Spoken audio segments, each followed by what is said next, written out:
UP में अपनी खोई हुई जमीन तलाश रही है कांग्रेस पार्टी। नमस्कार, मैं हूं अभिषेक मिश्रा और आप देख रहे हैं यूपी तक।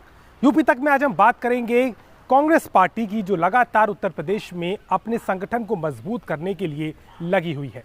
पहले प्रियंका गांधी वाड्रा का पूर्वांचल की धरती पर पहुंचना, निषाद समाज के मुद्दों को लेकर के गंगा की आड़ में अपनी राजनीति करते हुए यात्रा निकालना और कहीं ना कहीं इलाहाबाद और बनारस में भी मंदिरों में जाके तमाम अपने राजनीतिक इशारों के जरिए अपनी राजनीति को मजबूत करने के लिए लगातार प्रयासरत रहना, ये तमाम चीज़ें इस बात की ओर इशारा करती हैं कि कांग्रेस पार्टी 2022 के चुनाव और आने वाले पंचायत चुनाव के लिए कितनी संजीदगी से अपना जमीन तलाश रही है। लेकिन उससे ज़्यादा एक जो महत्वपूर्ण बात है वो अपने संगठन को मजबूत करना, जिसको लेके लगातार कांग्रेस पिछले चुनाव में पिछड़ती नजर आई है।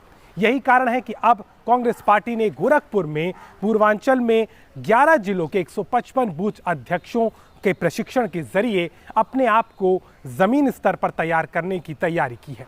कांग्रेस पार्टी का मानना है कि आने वाले चुनाव के मद्देनजर पार्टी को गांव के हर ब्लॉक से लेकर के गांव-गांव तक पहुंचाना है और इसके लिए पार्टी की विचारधारा, उनकी प्राथमिकताएं और उनके नुमाइंदों द्वारा किया गया जो भी काम है उसे जनता तक पहुंचाना जरूरी है। लेकिन इसके आगे कांग्रेस पार्टी के आगे कई दिक्कतें भी हैं। लगातार कमजोर होता संगठन, कार्यकर्ताओं में रोष और नेतृत्व के एक कमी के चलते कांग्रेस पार्टी लंबे समय से उत्तर प्रदेश में अपनी साख खोती रही।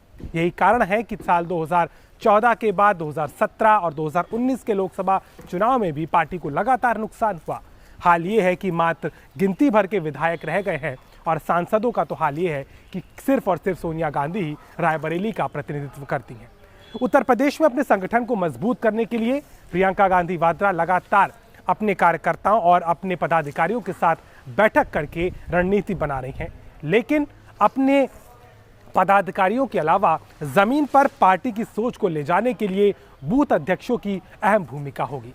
इसके लिए न सिर्फ उनको पार्टी की विचारधारा और पॉलिसी से अवगत कराया जा रहा है, बल्कि सोशल मीडिया और तमाम तरह की चीज़ों से कैसे पार्टी के नेतृत्व को आगे तक ले जाया जाए, ये बड़ी कवायद है।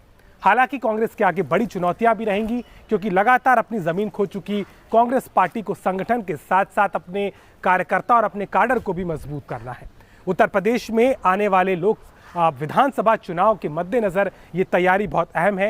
यही कारण है कि इस प्रशिक्षण के जरिए खासतौर पर पूर्वांचल के मुद्दे को लेकर के प्रियंका गांधी वाड्रा भी सक्रिय हैं और इसके साथ ही साथ संगठन के पदाधिकारी भी अब पूर्वांचल की तरफ देख रहे हैं। हालांकि पूर्वांचल की लड़ाई कांग्रेस पार्टी के लिए आसान नहीं होगी। समाजवादी पार्टी के अध्यक्ष अखिलेश यादव पहले ही आजमगढ़ और तमाम जुड़े हुए जिलों में अपनी मौजूदगी दर्ज करा चुके हैं और अब तो AIMIM के आने के बाद भी पूर्वांचल में कहीं ना कहीं एक बड़ी लड़ाई देखने को मिल सकती है। खुद मुख्यमंत्री योगी आदित्यनाथ गोरखपुर से आते हैं और बनारस तो प्रधानमंत्री नरेंद्र मोदी का गढ़ है। ऐसे में कांग्रेस पार्टी के लिए संगठन को मजबूत करना और इस तरीके के प्रशिक्षण के जरिए लगातार पार्टी की साख और जमीन पर उसे मजबूत रखना एक बड़ी चुनौती होगी। देखना होगा कि इसका कितना फायदा पंचायत चुनाव और 2022 की लड़ाई में कांग्रेस को मिलेगा। लेकिन एक बात तो तय है कि कांग्रेस को इस बात का अब अंदाजा हो चुका है कि जमीन पर उतरने के साथ साथ अपने संगठन को मजबूत करना फिलहाल कितना जरूरी है। लखनऊ से यूपी तक के लिए अभिषेक मिश्रा।